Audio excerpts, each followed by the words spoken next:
Praise the Lord. Hallelujah. The four me ma wakwa by nenso. De ba woti ase senju medie yi so. Ye ka so Onyankopɔn ye da wase o.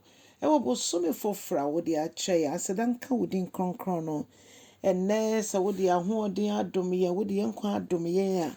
Ye ni bibia ka se aseda. Ena enka wodin kronkron no. Wa woti wa hinwa kronkron no so. Hwan na ni wa asafo Awurade ese. Obi eni ho. Yeda wase bebree odomfo. Ewo Jesus Christ demo. Yabɔ mpaye bi nso nyame nkronkron. Enen so wo maya ye krado se twetwe ye. Na Awurade ye hu wakwan ne ntimi ensom wo yie. Ewo Jesus Christ demo. Ena yabɔ mpaye. Amen. Odofo ye befe akenkan nsɛm afi Lamentation ye befe ne sen wotwi mpo. Kwadwom. Eti miensa. Njichemu eduanan edibesi eduanan baako. Ose emom munhwehwe mumu ene mu akwan na mummra Awurade nkyɛn. Na mumpagya makoma ene monsa enkyere Onyankopɔn ewo soro.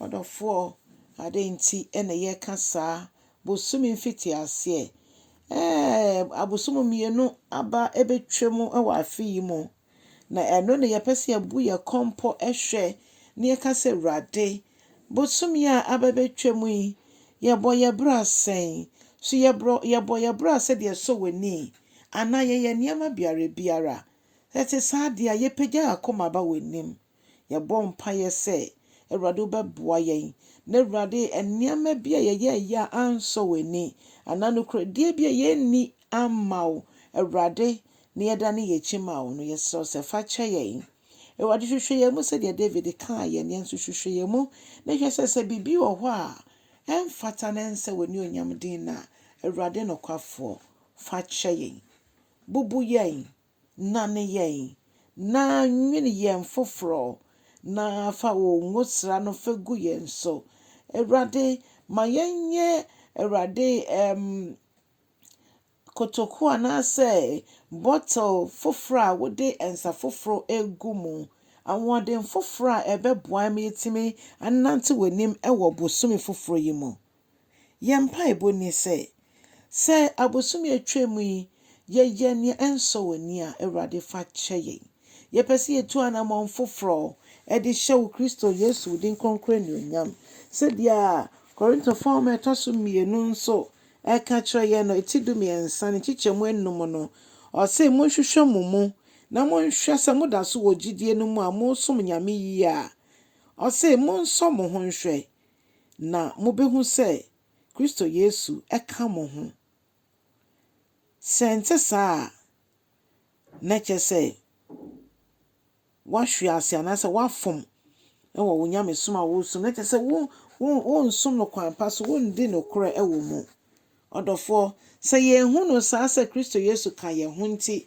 ye bo ye bra de se de Onyankopɔn pa o se na kyese ye feli na kyese ye di Onyankopɔn hwamo na mom se ye ni ba ya ho se Yesu Kristo eka ye hu nti anamon bia ye tu bia ye tu oni din mu dia na kyese ewie nkonimdim na kyese ama ho kwan se Onyankopɔn on pense ye mu na onyi de enso nani no fa yenye dia ono ankasa epe inti odomfo ye pagya yakoma eba wenim ye pagya yensa epagya yakoma ba wenim se Awurade a wote suro mosoro wodi wa hinwa kronkron so na wodi wo nyine no wodi ade no yesew se Awurade boa yen yenim se no ntina mo kronkron no wo ho ensi ya me kronkron boa yen na bosumi foforo yentimi ntu anamo a eso weni na ebema foforo nso aba behu yenim se sabri anya bri a afini pebebisa yense no munyame no wahe dabi